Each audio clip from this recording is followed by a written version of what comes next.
first of all, I think our party needs to get its soul back. I think that we lost our principles. We became more concerned about being in the majority than why we were in the majority. You became more Democrat than you realized. Well, it really became more about holding on to power. Yeah. I heard this term all the time. Hey, listen, we were elected to govern.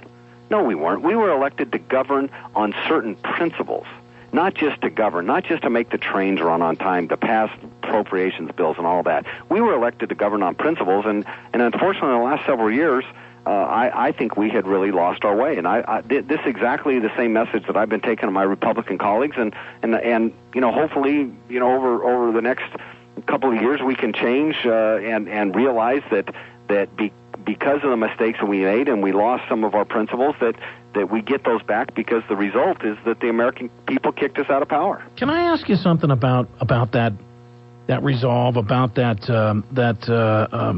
standing by your principles and all that? Mm-hmm. Why is it guys like you, and I'm going to throw in Mitt Romney too, for as much as they attack him for being a Mormon, he's the only guy who's been married to the same woman for years.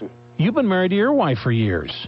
Almost 20. Why is it that you guys, who are really the mainstream, I still think you're the mainstream, you're a family guy, you've turned down interviews on this program because you were spending time with your family.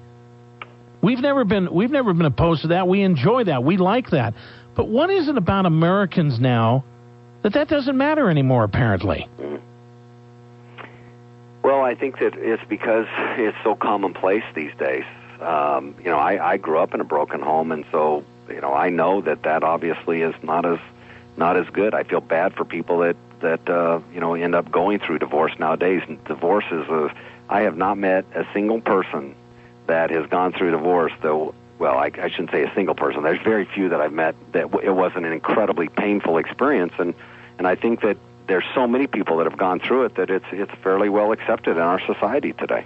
But when we have somebody presented to us who looks like a great candidate, be it you or Mitt Romney, and there's some others out there. Well, John Edwards has been married for a while to his wife and all that too. But look, why is it Americans have to find people who are a bit off, a bit strange, a bit, whatever? That's what they're looking for right now. I mean, I dread the day that Hillary Clinton sits in the White House. And you do too. I would really dread that day, and I'm hoping that day does not come. I'm going to do everything I can to make sure that day doesn't come.